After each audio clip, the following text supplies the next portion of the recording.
How much, honestly, do you miss playing? Professionally, Yeah. 0. Oh, really? Yeah. MBFC is a special part of, especially in the USL. I think when you look at where we're based, the community outreach that we have as a club, you can say black and white, but then there is grey area within that. And I think I'd probably say that they're good students because they always listen to what you say. But I think sometimes it can be too black and white. Probably a type of guy that doesn't like losing for one and wants to get things right more often than not. So. What's up, guys? It's Chris Moulton, Andrew Martin. It's the Union Report with Monterey Bay FC, and we have with us today the gaffer, Jordan Stewart. How are you doing today? Good. Thanks for having me on the show. Definitely. So I was going back through, and this is the 8th time that we've interviewed. Yeah. Yeah. So it's you're kind of like the New sayings as well. Yeah. So you upgraded. So I wanted to kind of start off first talking about the Colorado Springs game. Can you kind of run us through what you felt worked, what you felt didn't work there? I think first off, we played very well. We managed to score. Obviously, Tariq scored his first goal for the club, but I think there was probably about 2 or 3 opportunities, or other opportunities, I should say, that we should have probably put the game to bed. And I think second half they came out firing, and we didn't have an answer to that. I think obviously we just mentioned about the altitude, but I think it played a part, but I think it shouldn't have played a bigger part than maybe it did. I think after 60 minutes, we didn't have a shot on goal, which is obviously disappointing knowing where we are in the season and what we need to do to get in the playoffs. So first half, very good, and second half, not so good. So kind of a tale of two halves, but also understanding the ramifications of not winning games. Do you know what I mean? Especially over the past few weeks and months, we need to change that mindset and kind of go in a direction where we are picking up more points than we are losing. Yeah. And something I'm always curious about, without divulging too many of your secrets, what typically happens in your locker room during halftime? Are you more of a teacher, a listener, a pep talker? It depends. It depends on the result. It depends how the guys are playing. Whether you be in a more positive vibe or you need to maybe show some accountability. So I think it depends on the situation of either or. But I think no matter what you do, you're always trying to lead with the positivity going into the second half. Obviously after the game, depending on emotions and that kind of aspect, I think it can change. But I think once whatever the team talk is, then going into as guys are going out, just to give them the confidence and the positivity to try and get the result or to try and maintain the lead. Right. So Jordan, we're currently sitting in a 3-way tie at the bottom of the table. We're about 7 points out of a playoff spot. The question on every fan's mind has to be, what happened to the form that we saw earlier in the season, and then what are we going to do to earn that playoff spot? No, great question. I think when you look at the start we had was fantastic. I think all my reflections from, because I've been thinking the same things as well, right? Of like, how do we start so well and then fade and keep fading rather than having like, we've had little blips here and there, like a couple of ties, but then kind of fell into losses again. I think one, it's at the start of the season, new group, lot of confidence. You start winning, breeds more confidence, and you go on a run. And even as that run was going, I think I mentioned to you guys, like there's going to be a point in time where that stops. Right. But then it's stopping then that other side of the coin of where you're losing or drawing to then flip it again to then get another run. And you see in the league, right? New Mexico flying. Now they took a dip. San Antonio took a dip. Flip side, Sacramento didn't start well. Now flying. Lexington got a bomb. So I think this league is a league of where you can gain momentum, and the most important part is towards the end, because at the start, like you've seen, we started on a great trend, and then now we're on the other side of the fence. So it's for me, I always try and look at the positive side, even though it's frustrating. Like very frustrating, because I think if you look at all the games we've been involved in, even when we're losing by 1 goal. And when I look at the games and reflect, I don't think any teams probably outplayed us. I'll probably say Louisville at home, Phoenix on the road the second time. I thought they was a better team. And I think against Indy, we just wasn't at the races. It was humid, like guys couldn't adjust to how hot it was. And we just never looked like we got going. But I think any other game that we've been in, I would never say or come speak to the guys after them like, well, yeah, we got outplayed there. So it's the fine margins, but I think they matter more so now than it has maybe earlier on the season. We remember doing the scat against Colorado and when we won 2-1. And when I reflect and watch that game again, it's like maybe we should have lost that game. And I don't think, yes, it's fortunate, but I think a lot of it is how we manage the game a lot of the time.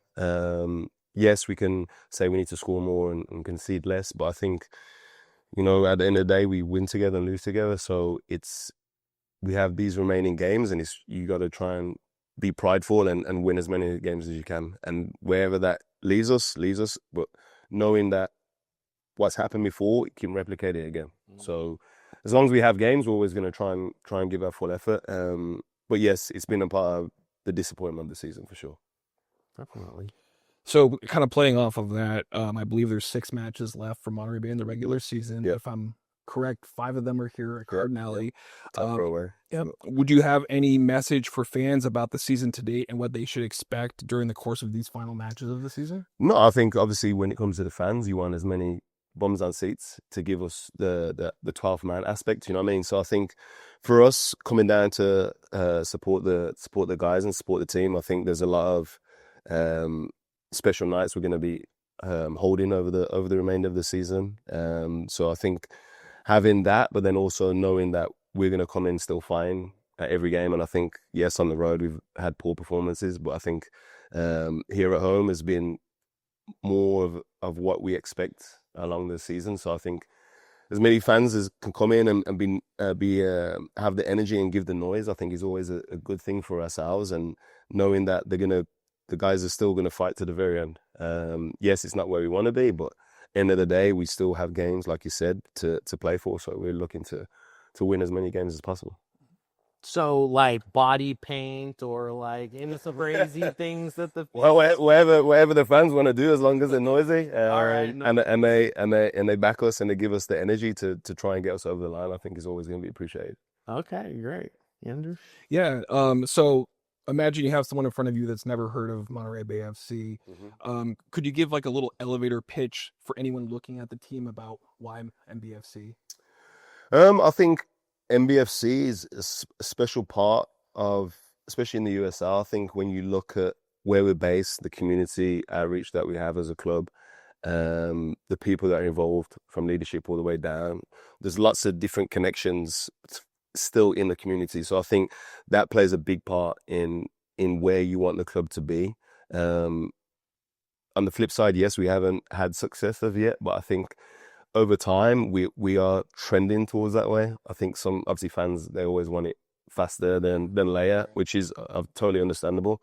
Even for me, right, I don't want to be seeing where we are. I want to be right in the playoffs, trying to have a home game. But I think the community is probably the biggest part, and I think what you have from a bunch of guys, yes, we are losing games, but they're always going to give their all, and that's sometimes a tough pill to swallow, especially when you're not getting results. But I think ultimately you want to create a locker room that has guys that are willing to fight to the end. And I think you see that on a daily basis out there. And now it's just the little margins that we need to get right. Yes, we're a young team. And I think there's still growth from a lot of players, but I think we're on the right side of the track to get this club to where we want to be. So in a roundabout way, I think community is big for Monterey, and I think we're on the cusp of doing great things.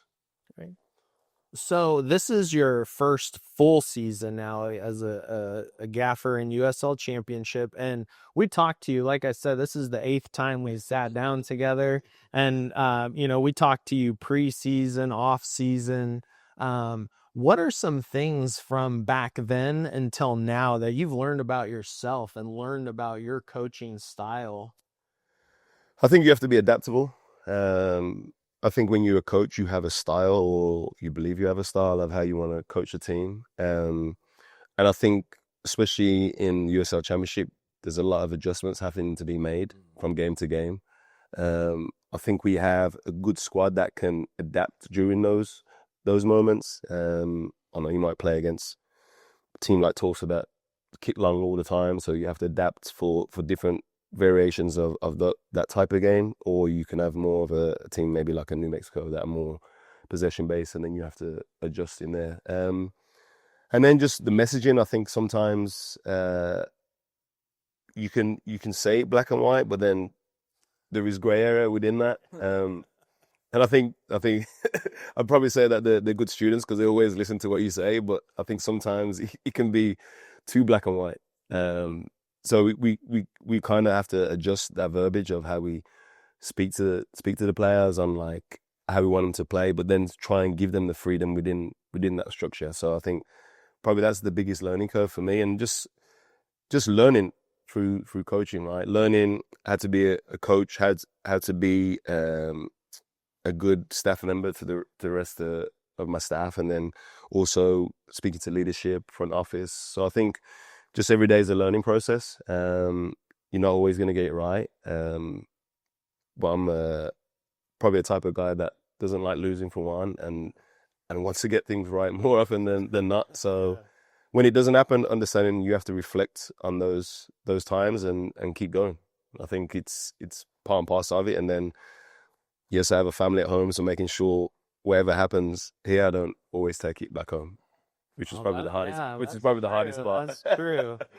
Remember that one. You don't remember anything. Well, my kids remind me of that because they don't care. So this year's roster has increased depth, which was I know a goal of the offseason, and also increased diversity of where players are coming from, which means different styles that they're accustomed to. How has this helped the club, and also what challenges has it presented to you as a coach this year? No, I think the positives are you get different versions of different players, right? So guys that played in Australia or Europe, they have different stories than maybe players that have played in America, whether it's MLS or in USL. So I think when you have a collective of those players, everyone telling each other's different stories, and it's a learning process, right? It's, well, maybe I want to play in Europe. Well, how do they operate in Europe? How do you travel? Like, how is the coaches? How's the pressure of fans, etc. And then vice versa, when guys are coming over here, what's it like to play in the USL? Like travel, like when do you go to games if it's on the East Coast? Those kind of things. Eating preparation. So I think with the dynamics of everything, it helps. I think obviously on the flip side is there's a lot of players that don't make the roster, which is probably the hardest part of being a coach, and telling a player that he's not going to be involved for the weekend is always difficult. And sometimes a player can be flying during the week, but then just tactically, it just doesn't make sense to either start him or have him in the roster. And that's happened a few times this year. So that's the negative side of having to operate with so many players. But I think with the season that we had, especially with being in the Open Cup so early and playing so many games, it was important to, and we didn't know how the Jägermeister was going to operate and where we'd be traveling and those types of things. So I think with all that said, I think having a deeper roster was the right way to go. But yeah, on the flip side, like I said, it's sometimes unfortunate that guys are not able to dress, and I know that can have a mental strain on players. But to be honest, guys that haven't made the bench have always been professional and kept going. So like, I applaud them for doing that, and hopefully them guys get their chance later on this season now. Okay. Thank you. You're not that far removed from your own playing career. Yeah, don't know about it. About 8 years long. Yeah, not that far. How difficult or easy is it for you to remove yourself from situations where you might want to, like, I'm going to show these guys how it's done. I'm going to jump in there and do this. Like, how difficult or easy is it for you to tell yourself that, or to resist? It depends on day to day. Like today, I got involved with the guys.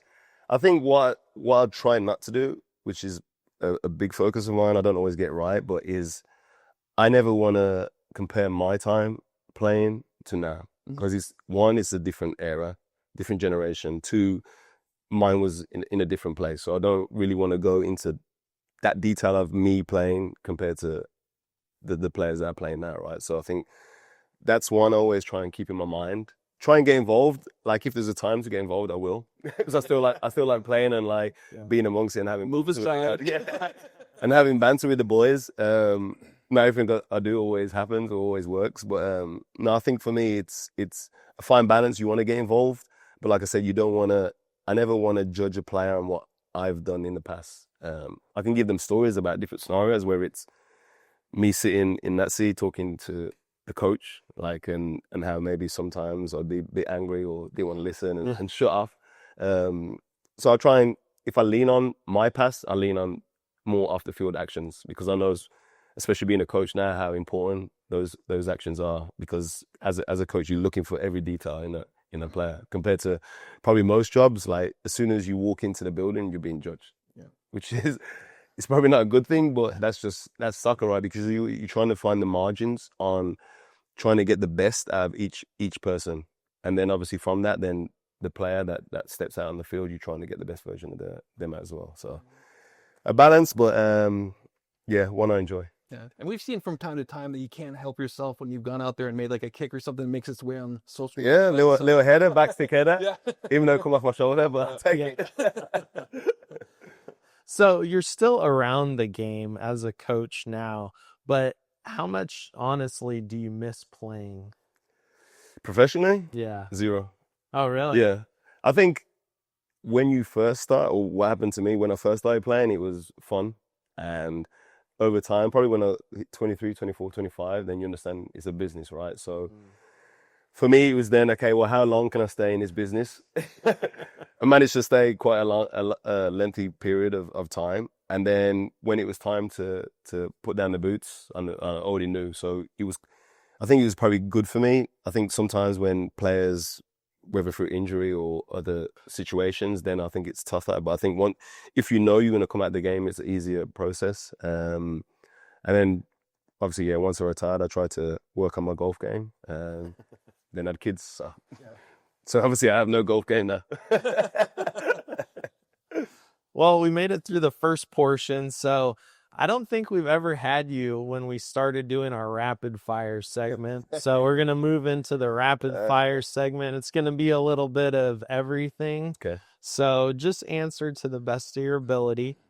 So you scored your first ever goal you scored the first ever goal for Leicester City at the new Walker Stadium, which is now King Power Stadium. King Power Stadium, yeah. What team was that goal against? Atletico Bilbao. Yep, that's right. First ever goal, eh? Make sure you tell the guys that as well. So I found an article from about 2016, which I believe you were with San Jose at that point. San Jose, yeah. That indicated that you had more than 70 pairs of shoes here in the United States, and likely more than 100 back in the UK. Yeah.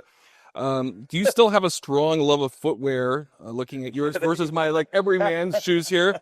And where did that originate from? I don't have that many now, because over time I've been told to get rid of them. Would the children need a few more? Exactly, yeah, exactly. So, no, but I think, especially when it comes with footwear, I like matching colors. So I always try and, whatever I'm wearing, I try and like match my trainers to what I'm wearing on the top half. So just over time, I just always try to collect different types of trainers. It used to be obviously more designer stuff. Then when I came over to America, it was Adidas, and now I'm rocking the Pumas. So now I do like my footwear, but yeah, I don't have as many pairs now. All right. Yeah, I'm envious because I just wear whatever makes my Shrek feet feel comfortable. So I know that. You got some big feet. Yeah. What size are those? 14, 40. Yeah. So yeah, I more like really have the same fashion choices. Not that I would take them, because I'm just not, I'm not a fashion. I'm only a size 9 as well. Yeah. But based off that, do you have like a GOAT, the greatest of all time pair of shoes? Maybe one that you haven't even been able to own yet. What is a GOAT pair?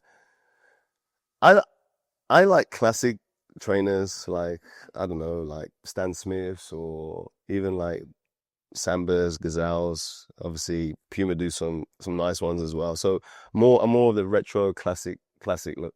So not really, I've never bought like a pair of like Air Jordan. Actually, I have one pair when I was a youngster. My dad bought me a pair. I don't know what ones they were, but I leave that for the younger generation. Yeah. I keep it simple. So jumping over to your British roots, I was doing a little research last night. Have you ever eaten Bubble and Squeak or Toad in the Hole? No. Now, what are those things? Bubble and Squeak is like I believe it's something. I probably got this totally wrong because I never had it. I believe it's like some kind of sausage and potatoes, maybe. I might be totally wrong, but I think what was it? One toad in the hole. Toad in the hole is a Yorkshire pudding and a sausage. I think. I've had that. Is it correct? Is what I'm saying?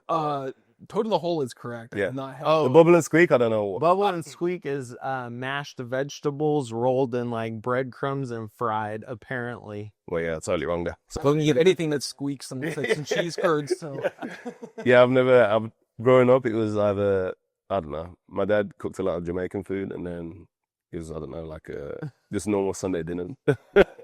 So since coming to the United States, have you found anything here that you really like that's either not available back in the UK or is not readily available?